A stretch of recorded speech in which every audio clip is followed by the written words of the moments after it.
Good afternoon, everyone, and welcome to our Wednesday briefing. It's Wednesday, October 9th, 2024, and it's just about a minute after noon. We do have some breaking news, so before we get started with our guests, we're going to talk about our breaking news with regard to the Piney Fire and the evacuation zones.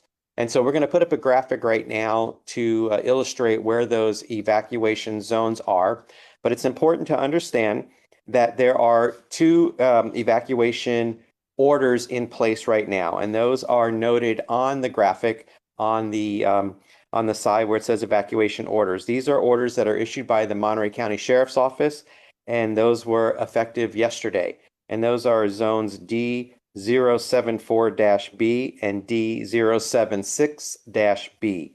And then there are three evacuation warnings, and those zones are listed also on the screen under evacuation warnings. And a warning is to let people know that they need to be prepared to leave their homes or their dwellings, or if they're camping, whatever the case may be, at a moment's notice. But these are not orders at this point, they are evacuation warnings. And we're going to put up the maps right now to give you some indication of where these areas are. And as you can see in red or dark pink, those are the evacuation order areas surrounded by the three areas that are under evacuation warning. And so this is a rugged terrain area. It's not densely populated by any stretch of the imagination. However, there are approximately 12 dwellings in one of the zones that folks, if they live there, they need to be out of their homes in the event that the fire should encroach on their property. And what's important to note is that with fires comes smoke, and there's a lot of smoke due to this fire. And we do have a health advisory out right now for those people may be impacted by the Piney fire. And so for folks that have sensitivity to respiratory conditions, such as asthma, COPD, diabetes, kidney disease, or heart disease, are encouraged to go to the temporary evacuation point, which is located at the Carmel Valley Library. That's the Carmel Valley Library at 65 West Carmel Valley Road. There's air conditioning there, there's water, and it's a good place for respite and a good place to get up-to-date information with regard to the Piney fire. And as well as CAL FIRE is updating their website on a regular basis. Our Department of Emergency Management is updating their social media pages, as well as the County of Monterey's main social media, Facebook and Instagram. And our health department is also putting information on their social media platforms. And so there's lots of information available on the various different social media platforms that the county has. And so we ask you to look at those platforms, as well as for those in the public that might be hearing this briefing, to listen and watch your local news for the most up-to-date information. And so now we'll go back to what we have set up for you today. So we have a very full agenda today, and we're so pleased to have Alma Sanchez from the County of Monterey's District Attorney's Office, and she's going to talk about the Witness Assistance Program, and she is the Victims Assistant Program, and at the Monterey County District Attorney's Office, and it's going to talk about Domestic Violence Awareness Month, and also talk about the Family Justice Center located in King City. So Alma, welcome to the briefing. Sorry we had to start off with the fire, but I'm sure you can appreciate that being in law enforcement. Things come up. Yes, thank you. Is it okay if I do a screen share? Absolutely. Please do share. Let's see.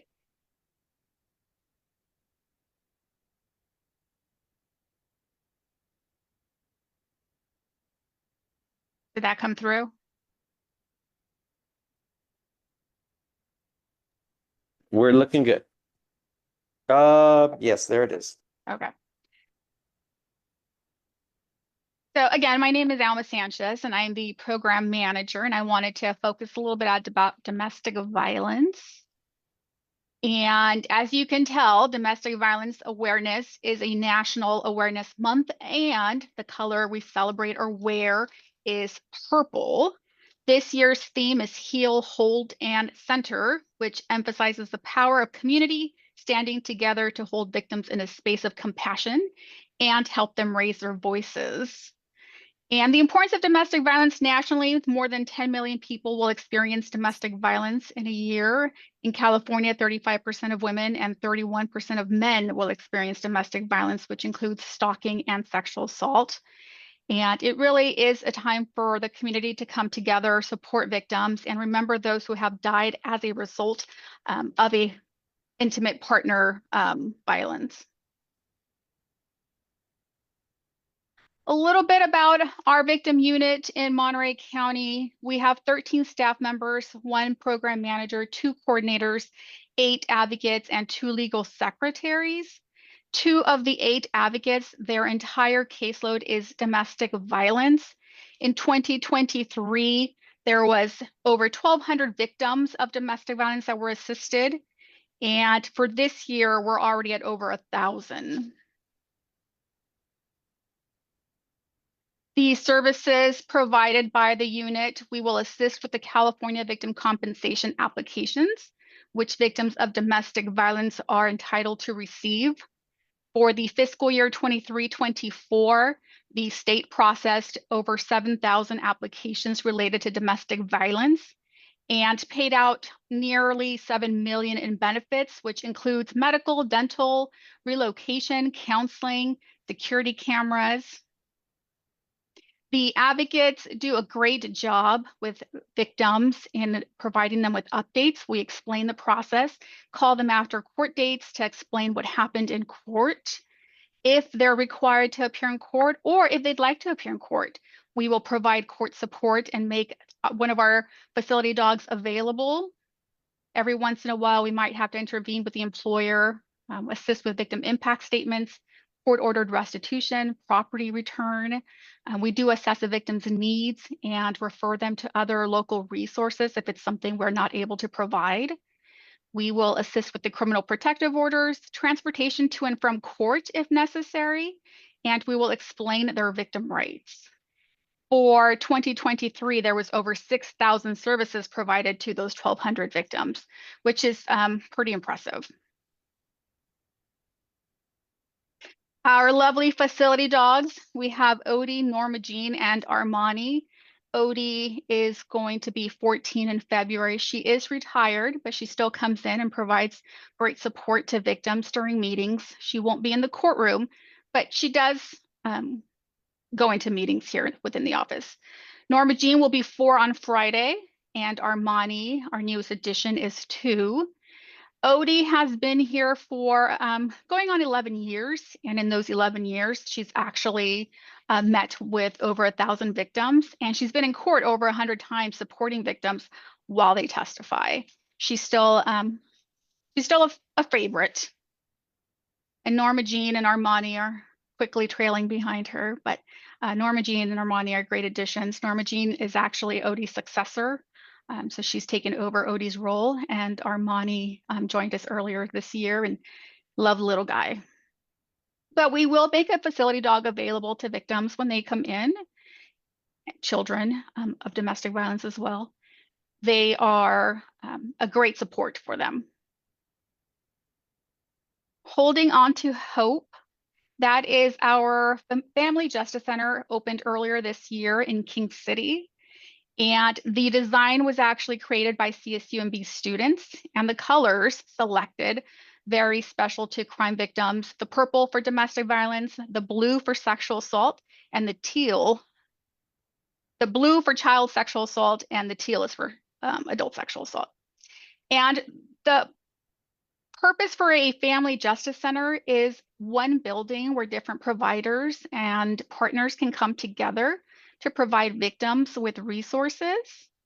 The primary victim served at a Family Justice Center is domestic violence, sexual assault, child abuse, elder abuse, and human trafficking.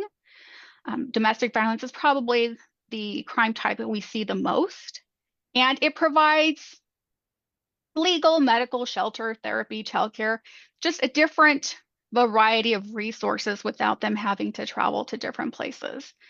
In King City, there are probably 10 partners on a rotational basis that come in and utilize the facility to provide those services. But altogether, the Family Justice Center has over 30 partners. And I believe that is it. If there are any questions.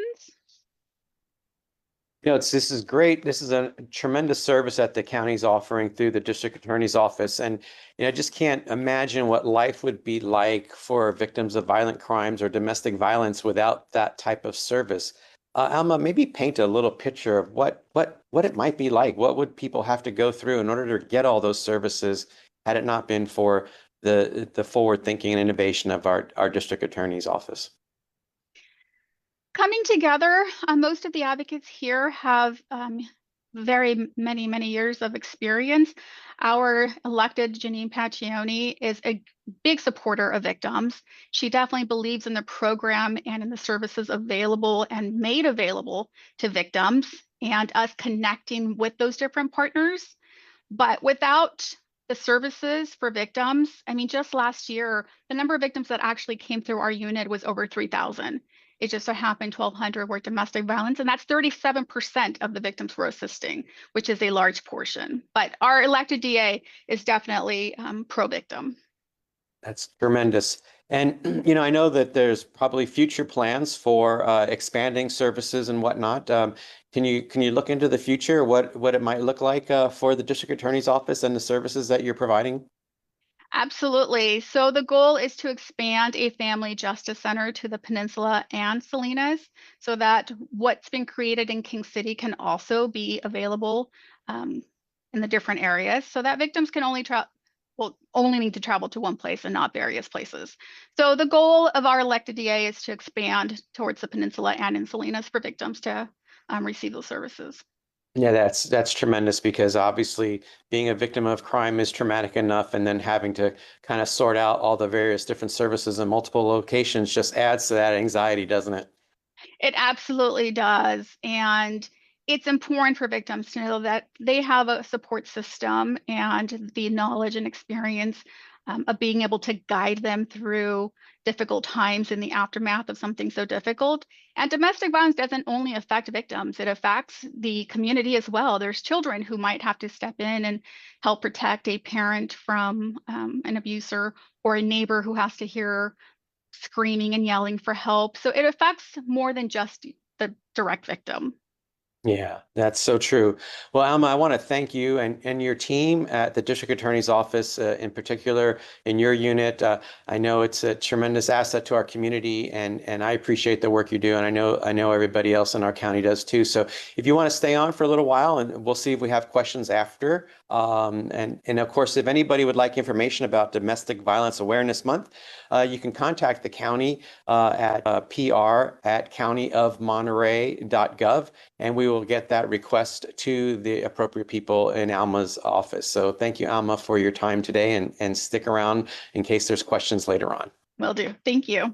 All right, so we're going to go out of order a little bit because we've just been joined by our chair of our Board of Supervisors, Mr. Glenn Church, who is the representative from District 2 in Northern Monterey County. And Supervisor Church is going to give us a little sneak peek at the county's strategic priorities and an event that he's hosting on October 16th. From 6 p.m. to 7:30 p.m. via Zoom. That'll be coming up, and we'll be putting out a media advisory for that right after this meeting this afternoon to make sure that as many people in our community are aware of that and can attend. Welcome, Supervisor Church. Thank you for taking the time out of your busy day to be with us. Thank you, Nick, and thank you for the introduction on everything here. And that is correct. October 16th is a week from Wednesday, I believe it is, between 6 and 7:30. We're going to have a strategic priorities discussion here from the county on a forum, which we're hoping to get as many people in as possible from the community.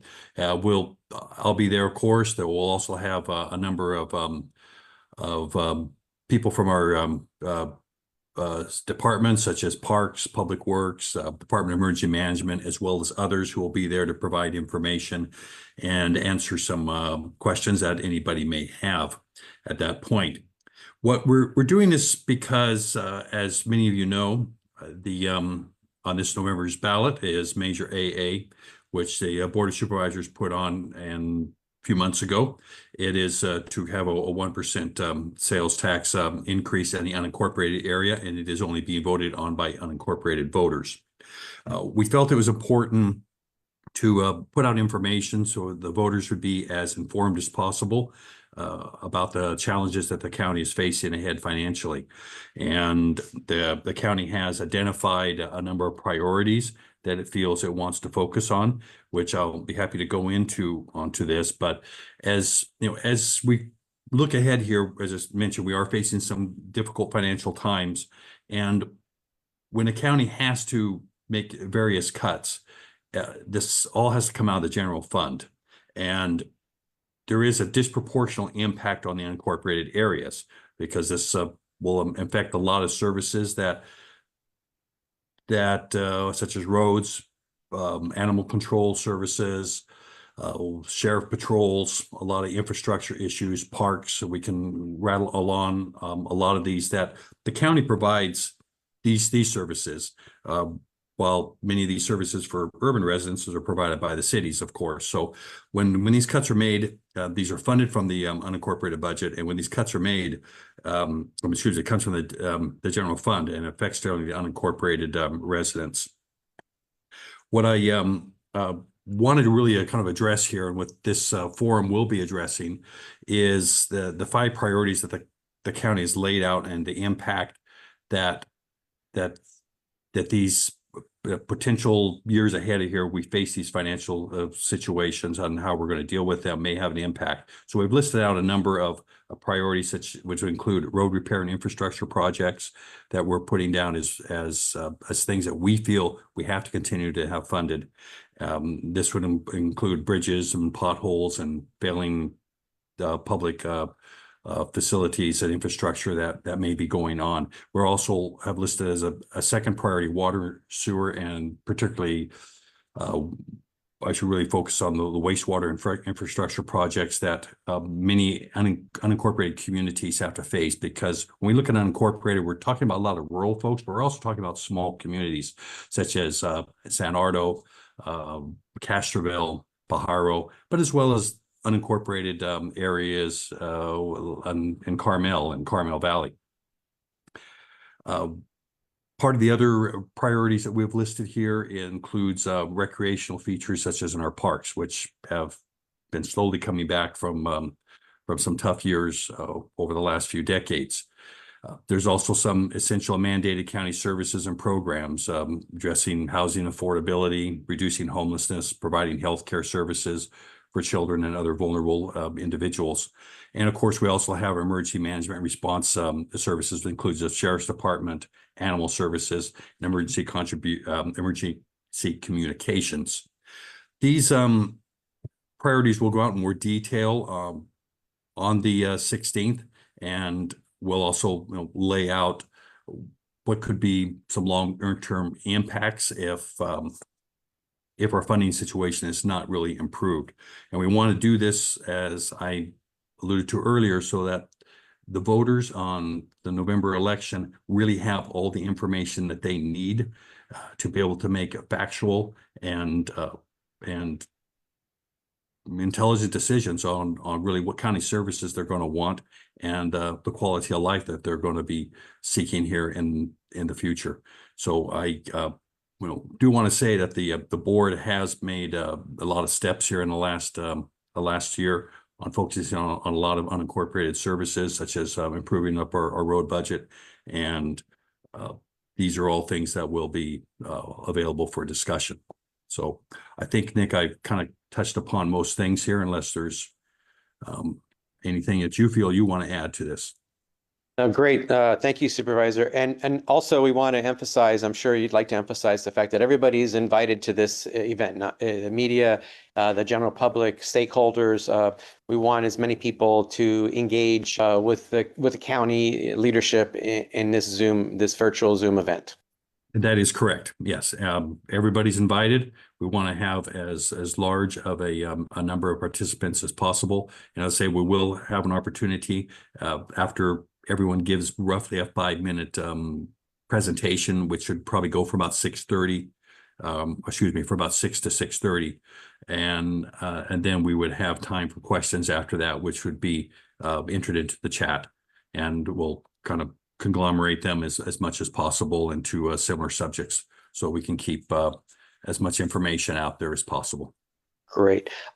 So I know Supervisor Church, you need to go to another appointment very, very shortly, but I'm going to break protocol and ask the media if they have any questions for you at this particular point in time instead of waiting to the end. If anybody from the media has a question, just please go ahead and unmute yourself and ask your question.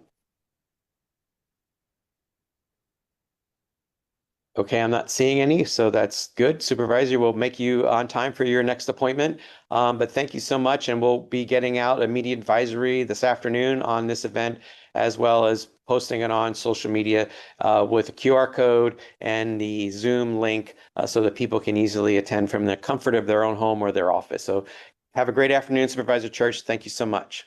Thank you, Nick, and have a good afternoon, everyone. All right, so our next topic this afternoon is the Pajaro Community Grant Program that is being administered by the Community Foundation for Monterey County. And we have with us today Laurel Lee-Alexander from the Community Foundation. Hey, Laurel Lee, thanks for being here.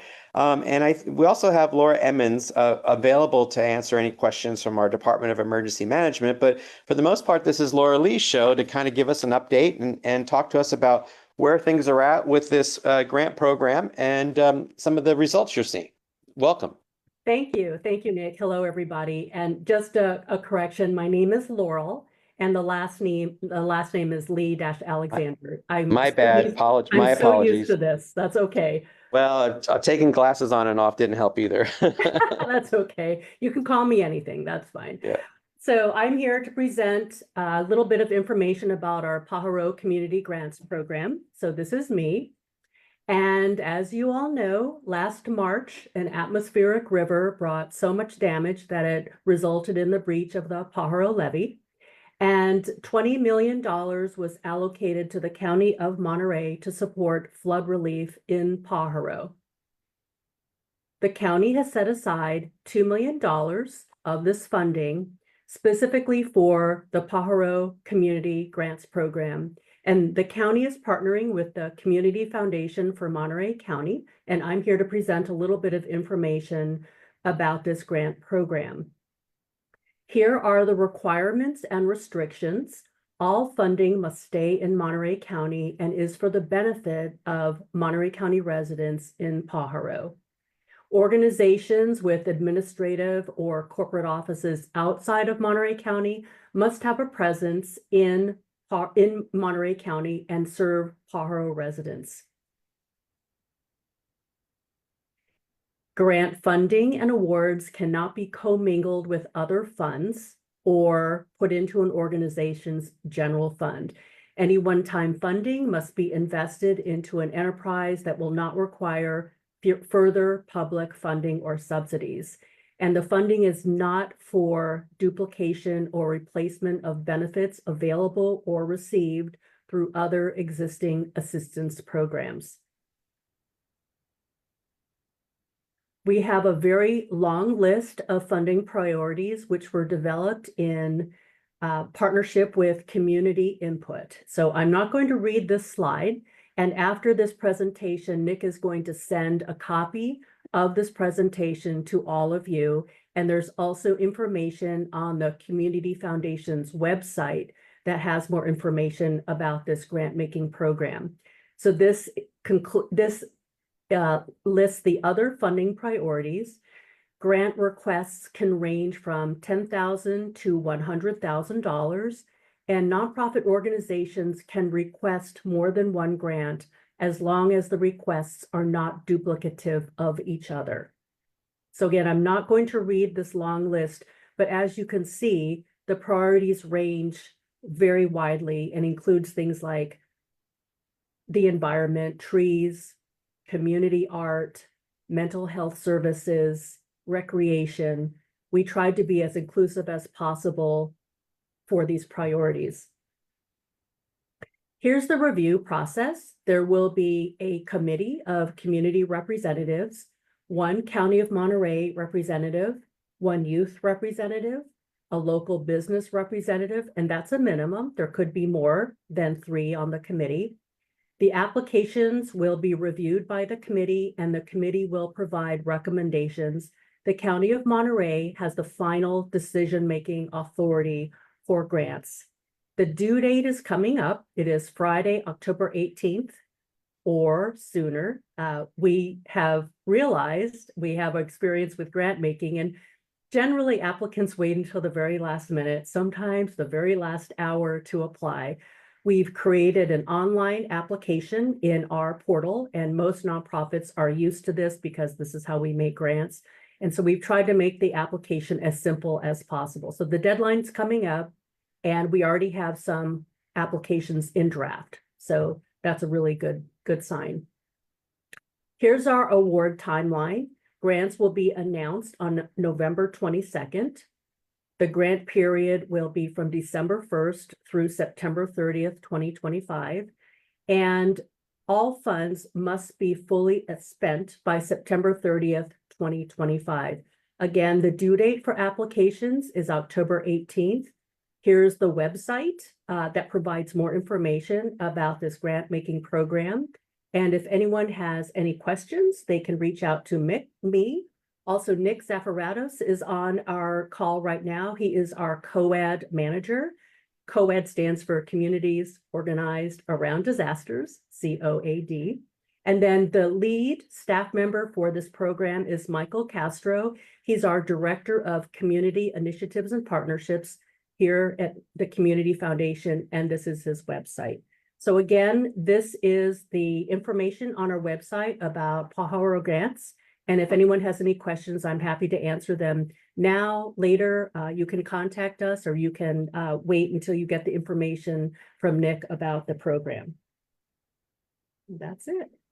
All right. Well, thank you very much for that. I really appreciate it. And of course, you know, it goes without saying that the beauty of what the Community Foundation for Monterey County does is it gives money, it grants money to folks, organizations in our community, and that money stays locally, which is super important. And the investment going back to the community has been tremendous. I'm sure you've seen that in other programs. Can you talk about the potential impacts of what this grant program is going to do for the community? This is great for the community of Pajaro. Some of our other funding has been for Monterey County, or specifically geographically. We have the Northern Monterey County Foundation Fund, which provides grants in Northern Monterey County. We have the Southern Monterey County Foundation Affiliate Fund, so that provides grants specifically for that geographic region. Big Sur, Carmel Valley, these are all specific geographic centric funding. And this one is really important for the community of Pajaro. And $2 million is really substantial for this community. We're really proud to partner with the county on this, and we're hoping that the process is as smooth and simple as possible. And for any nonprofits that might watch this briefing later, get your applications in. Don't wait till the last minute. Please. All right. Well, thank you, Laurel, for being here. And Nick, thanks for being on as well. And of course, I know Michael's off this week, but thank him for all his work on this project. And of course, if you'd like more information about this, be on the lookout for the email you'll get from me after this meeting today, as well as reaching out directly to the Community Foundation for Monterey County, or contacting myself here in my office at the County of Monterey. So thank you so much again to the Community Foundation. Thank you. All right. So we have a big event coming up in October. In fact, just in a couple of days, we have the Salinas Valley Pride, and with us today is Liz Gandora from the County Public Health Bureau, as well as Eric Moore from Salinas Valley Pride, to talk about some of the things that the Salinas Valley Pride and the Health Department has have teamed up for to provide during the celebration that we're having here in Salinas. So welcome, Eric, and welcome, Elizabeth. Hi, I'll kick it off with a brief overview of the event. Thank you so much for having us. Salinas Valley Pride is celebrating our 14th annual Pride event this Saturday, October 12th from 11 to 3 p.m. at Salinas Central Park. We have free parking at Hartnell College across the street from the park. And we're really excited about this partnership with the Monterey County Health Department, with CDPH, to offer Mpox vaccinations. In addition to that, we'll also have free rapid HIV testing and Hep C testing in a partnership with Access Support Network, and a lot of community resource tables and opportunities for people to know about resources that are available to them. It is a celebration, so we'll have lots of performances as well. And one of the cool additions to this year's celebration is our theme, which is Spurs and Sparkles. So please show up in your best Western wear. Because Pride has always been there's been an activism element to Pride. We're really excited to host the California LGBTQ State Legislative Caucus this year. Every year they do tours of various parts of California, and we're really proud to say that this year those legislators will be joining us for Salinas Pride to get a glimpse of the realities that LGBTQ rural community members face. And here rural is broadly defined, right? I think sometimes people think of the label rural, and it's one that they're apprehensive to self-describe as. But, in the past, they visited Fresno, they've visited Stockton. So there's an opportunity for everyone to find enjoyment at Salinas Pride, to find health resources at Salinas Pride, and to meet our local legislators as well. So I'll pass it on to Liz to talk a little bit more about the actual pop-up clinic, and just wanted to say thank you so much for this opportunity to promote Pride. Great. Hey, Liz. Hi, everyone. Can you hear me okay? Oh, yeah, we can hear you great. Wonderful. So thank you so much, Eric, for introducing Salinas Valley Pride. And we wouldn't be able to provide this resource without Salinas Valley Pride and all the organizing that you all have been doing, because as a requirement to collaborate with California Department of Public Health, that is actually a requirement that we get a big enough crowd. And so thank you so much for really doing all the groundwork to make this possible for us. I'm going to go ahead and share a few slides if that's okay with you all. Go ahead. All right. So as mentioned, my name is Elizabeth, or Liz Gandara. I am the health program coordinator here with the Communicable Disease Prevention and Control Unit within the Public Health Bureau. And I particularly work on the HIV STI grants that we get from the state. And so very much working with California Department of Public Health on all of that good stuff. So it's happening Saturday, October 12th. Please come by. Like Eric said, wear your best Western wear. I'm super excited for the theme, and we're here to celebrate all of our loved ones, our allies, and just being able to exist and belong.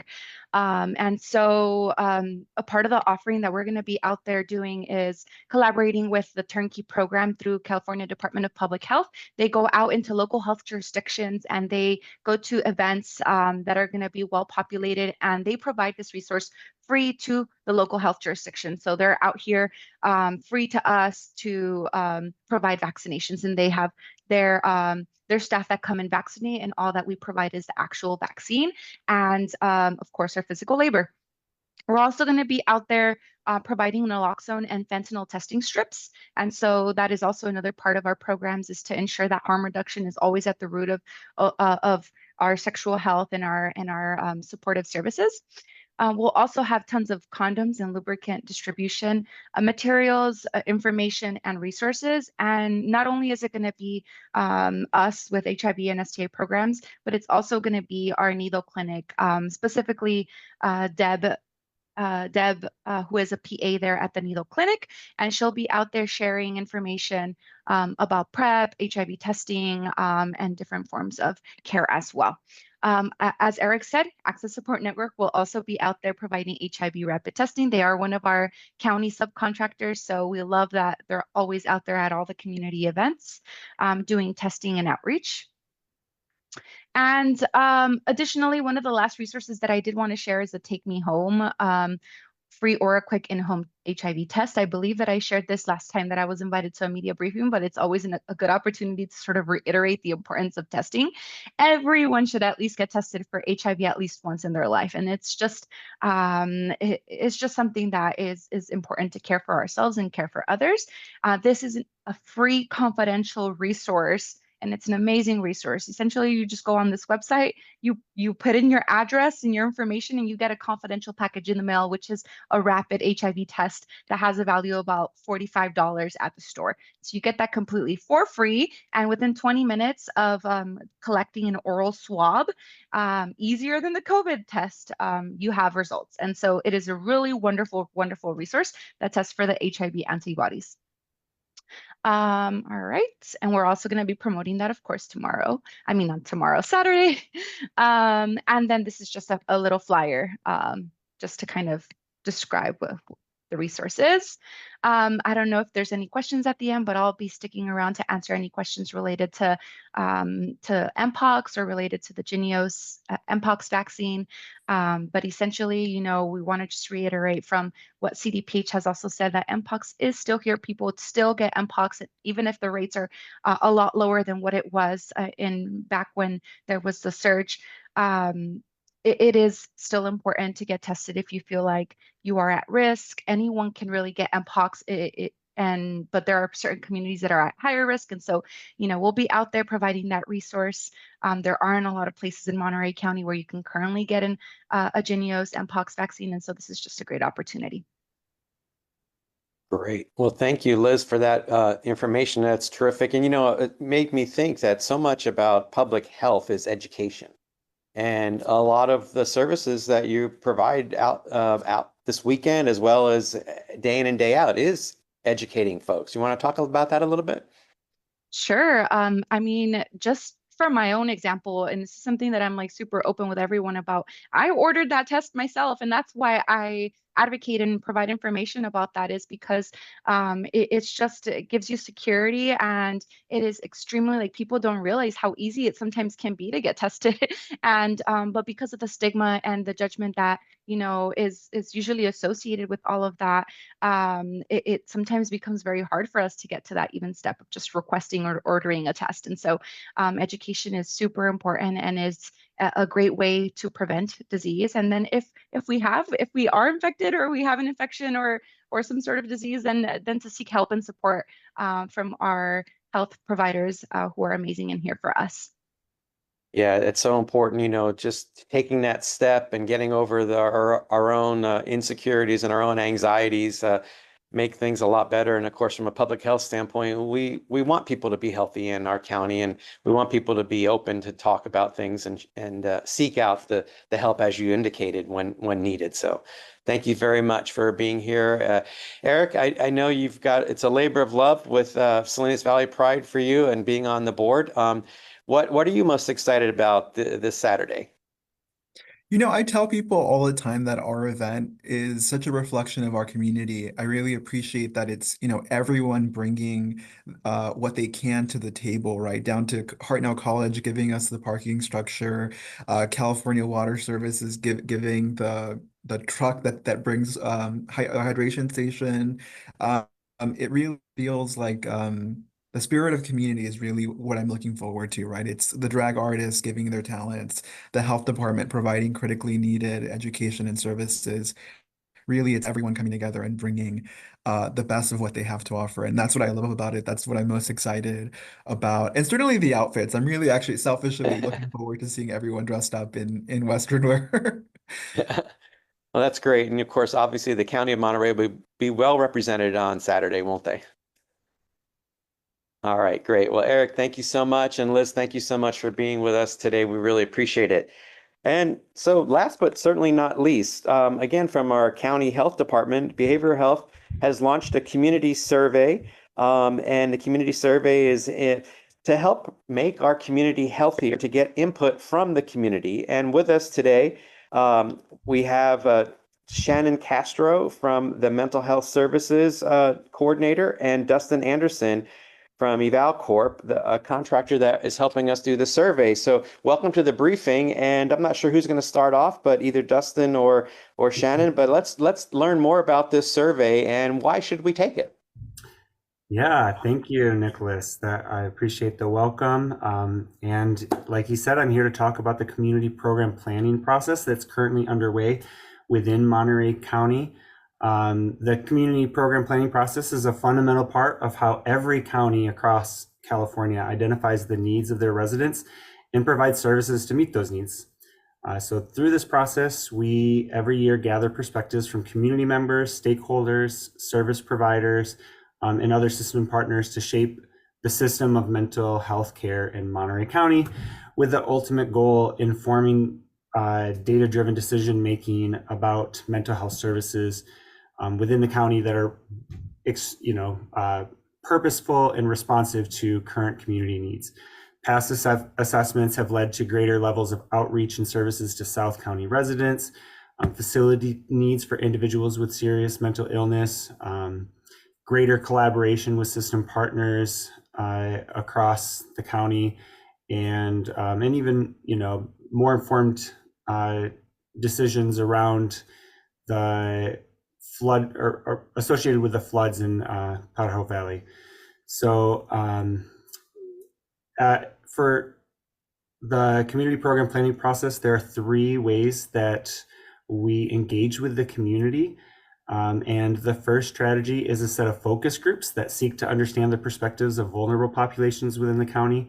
Over the past few years, we've been very grateful to have partnered with community organizations, city partners that have helped us organize groups with veterans, individuals affected by the floods, individuals experiencing mental health illness, LGBTQ plus population, youth, older adults, African American males, Latinos, Latino population, and indigenous populations. So obviously to engage with that broad of that diverse group of county residents, you need strong partnerships. And so we've been very grateful to have those. Our second strategy, which Nicholas just talked about, is our current priority within the community program planning process, and that's our community health survey. Last year, we were able to hear from over 1,000 community residents through this survey. And this year, we're hoping to grow that number by 10%. We need your voice in this survey. We need many voices in this survey. And we're hoping that every individual here listening to this presentation briefing will take the survey, but also help distribute the survey to their friends, coworkers, family, neighbors.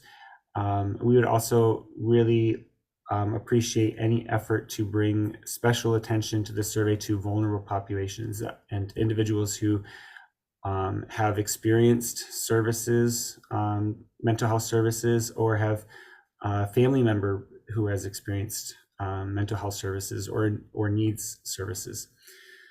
Our third community engagement strategy involves inviting the entire community, including anyone who has participated in the survey or focus group, to listening sessions that are held in various points across the county, South County, Salinas area, and hopefully the coastal regions this year as well, so that they can one, hear the findings from the survey and focus group, so they can hear how the data was aggregated, synthesized, and what the findings were.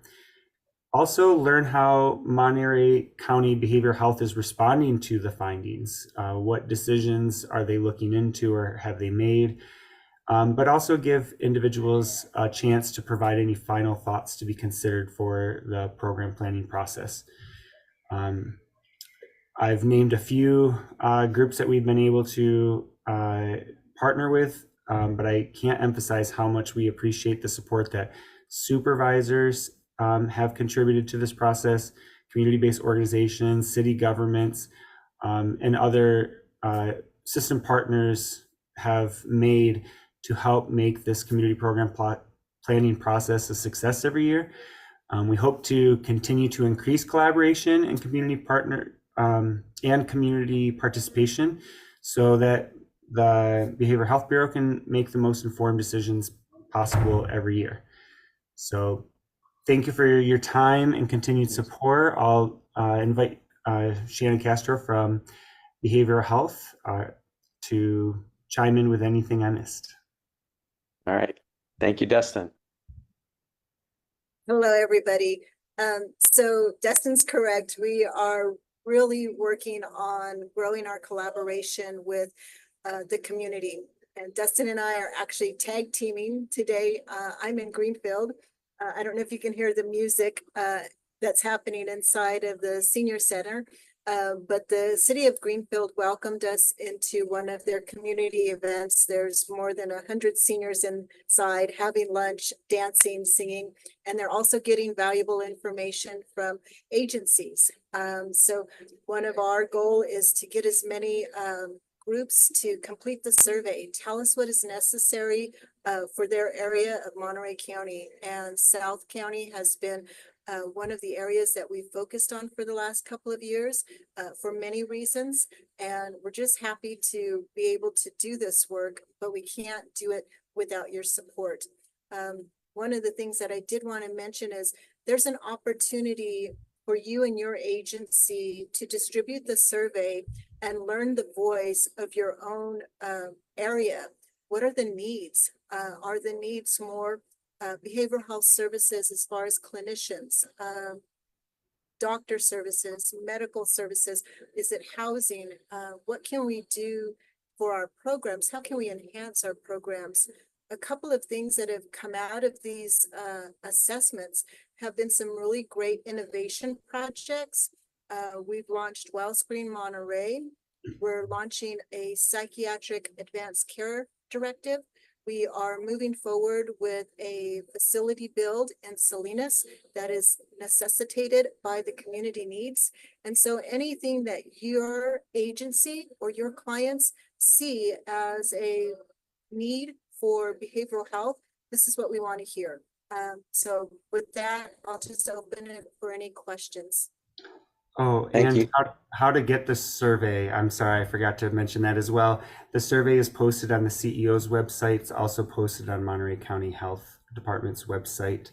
So, and I will drop my contact information for Shannon and someone from our team in the chat. And you can feel free to reach out for help distributing the survey to, a listserv, or if you have any questions, we're happy to help and assist. Yeah, and I was just going to ask, I mean, if somebody in the community gets the survey, we want to encourage people to share that link as well. I mean, so we want the survey to go viral, so to speak. Mm.